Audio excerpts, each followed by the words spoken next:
फसलों और पौधों का ये राज अगर समझ आ गया तो किसान अपनी फसलों से करोड़ों रुपए भी कमा सकता है। ये राज फसलों और पौधों से ज़्यादा मुनाफा हासिल करने का एक खुफिया राज है। अस्सलाम वालेकुम व्यूअर्स, हाशमी ऑर्गेनिक फार्मिंग में खुश आमदेद। कैसे हैं दोस्तों? मैं अपने किसान को खुशहाल देखना चाहता हूँ। मैं इस काम में लगा हूँ। दोस्तों, आज की वीडियो में हर किस्म की फसलों और पौधों से ज़्यादा मुनाफा हासिल करने का वो खुफिया राज बताया जाएगा जो कोई भी नहीं बताता। या यूं समझ लें कि ये एक ऐसा राज है जो हर किस्म की फसलों को मुनाफा बख्श बनाता है, मगर मेरे अक्सर किसान ये अहम और खुफिया राज नहीं जानते। वो बजाय मुनाफा के नुकसान या फिर कम मुनाफा हासिल करते हैं। और जो किसान भाई ये खुफिया राज जानते हैं वो अपनी फसलों से हमेशा मुनाफा ही हासिल करते हैं। दोस्तों, काश्तकारी खेती बाड़ी एक टेक्निकल फील्ड है। जब भी हम किसान कोई भी फसल या पौधों की काश्त करते हैं, उससे उगाव से लेकर तैयार होने तक कुछ ऐसे मराहल होते हैं जिनको समझने की अशद ज़रूरत होती है।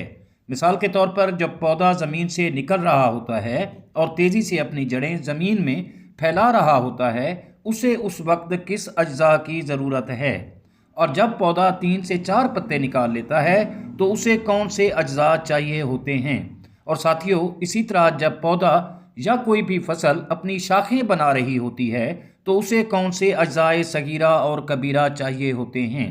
इसी तरह फूल निकालते वक्त किन चीज़ों का ध्यान रखना ज़रूरी होता है, और जब फूल फल में कन्वर्ट यानी तब्दील होते हैं तो पौधों को कौन से अज्जा ज़रूरी देने होते हैं। यह सब पेचीदा और टेक्निकल अमल है। जब किसान फसलों और पौधों को इन अहम ज़रूरियात को समझ लेता है तो किसान की खादों का खर्च कम, मुनाफा और पैदावार बढ़ जाती है, और यूँ किसान बम्पर फसल हासिल करने में कामयाब होता है। दोस्तों, यही एक राज है और यही सब कुछ आपको मेरे इसी चैनल पर बताया और समझाया जाएगा।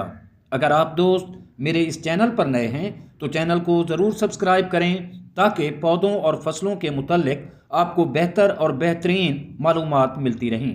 और अगर आपको मेरी ये वीडियो अच्छी लगे तो वीडियो को लाइक और शेयर भी ज़रूर कीजिएगा। बहुत शुक्रिया। जल्द मिलते हैं किसी अगली वीडियो में। तब तक अल्लाह हाफिज़।